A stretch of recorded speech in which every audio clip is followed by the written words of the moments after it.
Imagine standing on the biggest stage in world football, truly knowing that this is the last time. The crowd is deafening. Your legs have carried you through 20 years of professional football. Your body has survived surgeries, setbacks, and seasons that should have broken you. And yet, here you are. One more time. Under these lights. In this moment that the entire world is watching. For most footballers, the World Cup remains a dream they never reach. But for a select group of legends still playing today, FIFA 2026 isn't just another tournament.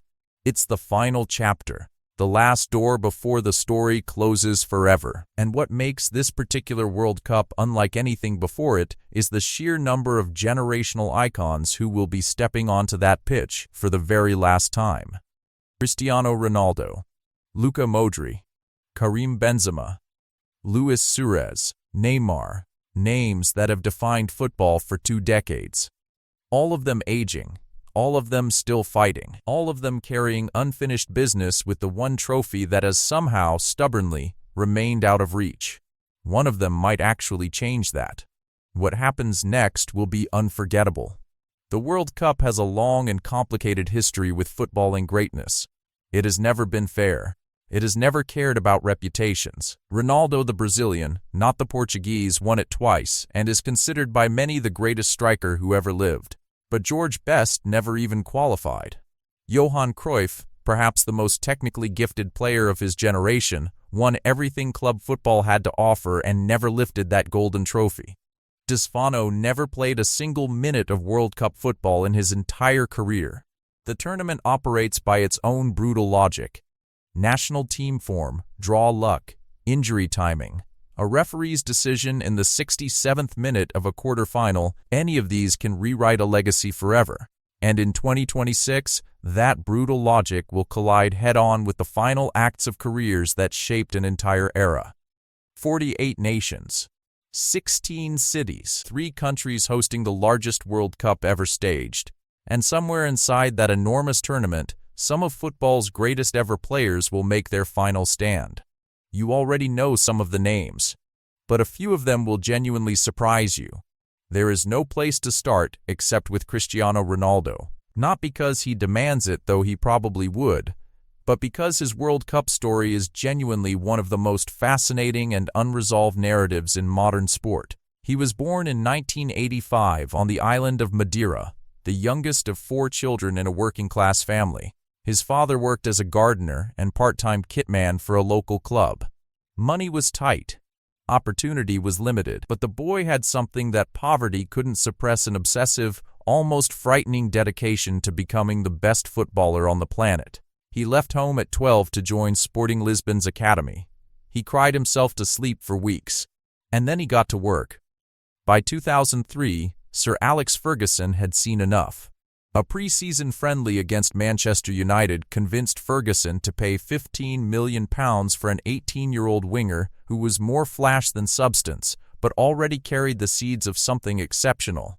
3 Premier League titles and a Champions League trophy later, Real Madrid paid a then world record £80 million to take him to Spain. What followed in Madrid was genuinely historic. Over 450 goals, 4 more Champions League titles, 3 more league titles, a level of dominance at club level that left the football world searching for comparisons. And through all of it, the World Cup remained his ghost. Portugal reached the semi-finals in 2006 when Ronaldo was barely 21, full of chaotic energy and still learning what the international stage demanded. In 2010 and 2014, the exits came too early.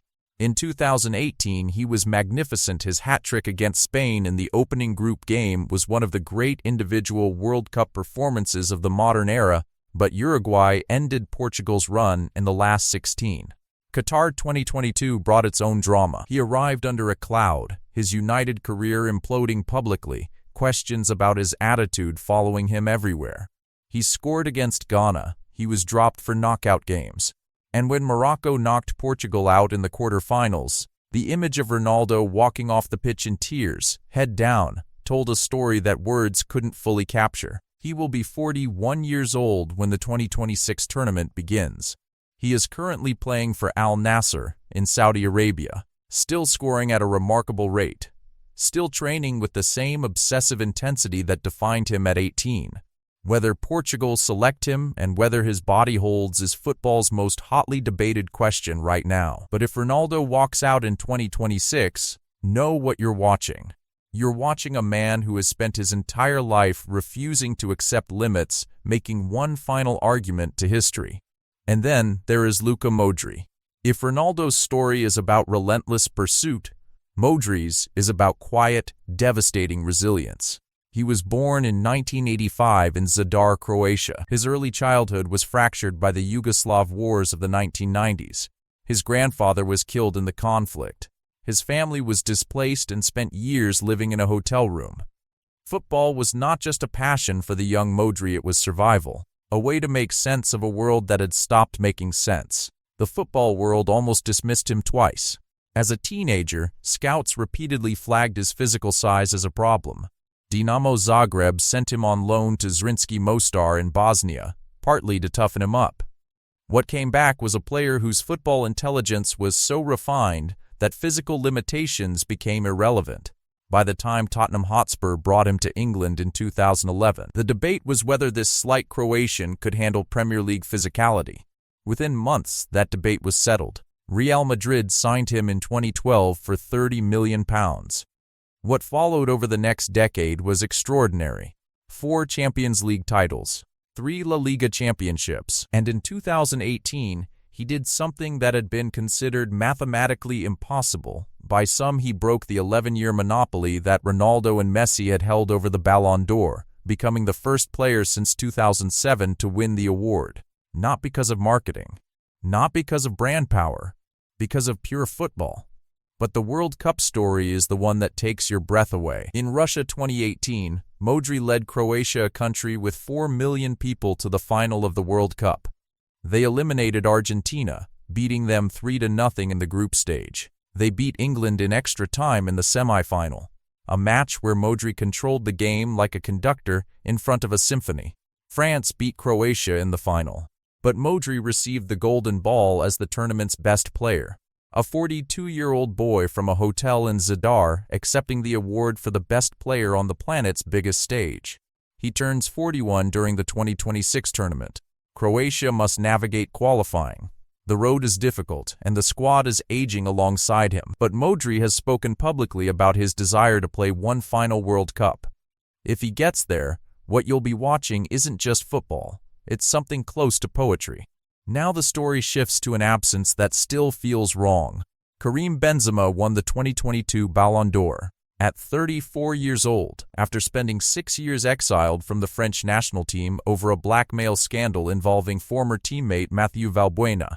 After years in Ronaldo's shadow at Real Madrid, quietly becoming one of the most complete center-forwards football has ever produced. His return to France in 2021 was electric. With Mbappé beside him and Griezmann behind him, France looked genuinely frightening. And then, on the eve of Qatar 2022, a muscle injury ended everything. He packed his bags, left the French camp alone, and flew home. France reached the final without him and lost to Argentina on penalties in one of the greatest finals in history. Months later, Benzema announced his retirement from international football. But here is what makes this story impossible to close. Benzema is currently 36 years old. FIFA 2026 is still in front of him.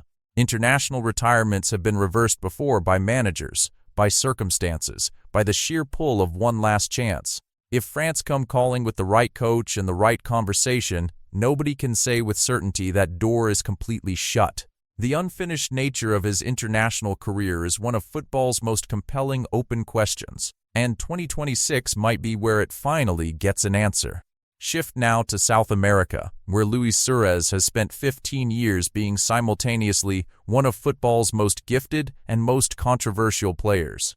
The biting incidents, the racism charge, the handball against Ghana in the 2010 quarterfinal that denied an entire continent a semi-final place and turned him into a villain for millions. And yet, 142 international goals for Uruguay, a La Liga title and Champions League trophy with Barcelona in the peak Messi-Neymar-Suárez era, a Copa América, A career of staggering achievement wrapped in permanent controversy. Suárez is now in his late 30s and still playing club football. He has spoken openly about wanting to reach 2026. For Uruguay, his presence even on the bench would carry enormous emotional weight. He has never been to a World Cup final. For a player who gave everything, that fact feels genuinely unresolved. Then, there is Neymar, the Brazilian whose talent was compared to Pelé before injuries began competing with brilliance for headlines. A ruptured ACL in October 2023 kept him sidelined for over a year. He turned 32 in 2024 and is now in a race against time and his own body. Brazil without Neymar at a World Cup is unthinkable to millions. Brazil with Neymar in 2026 would be one of football's great plotlines. Whether the ankle, the knee, and the years cooperate is a question only time will answer. And Robert Lewandowski, Poland's all-time record scorer, a player who scored 41 Bundesliga goals in a single season, who won the FIFA Best Men's Player Award in 2020, who has everything except a deep World Cup run to his name.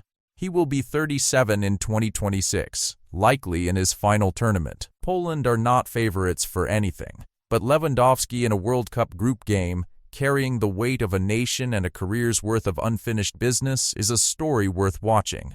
Here is the thing that makes FIFA 2026 genuinely historic. Never before in the same tournament have so many players of this caliber been this close to the final edge of their careers simultaneously. This is not a coincidence. This is the closing act of a specific footballing generation, one that grew up watching the 1990s, exploded into professional football in the early 2000s, and spent 2 decades competing at the absolute summit of the sport. They arrived together, and now they are leaving together.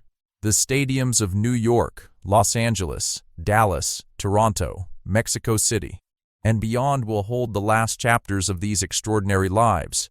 Some will find redemption. Some will find heartbreak one final time.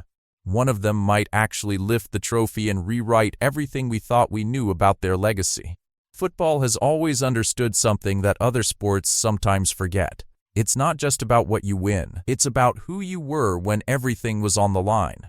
It's about the moment where the story could go either way, and what you chose to do with it. These legends have given everything to this sport. The sport owes them nothing. But on those North American pitches in the summer of 2026, under those lights, with the whole world watching football, we'll give them one last chance to answer the only question that has never been answered. And whatever happens, we will never see this again.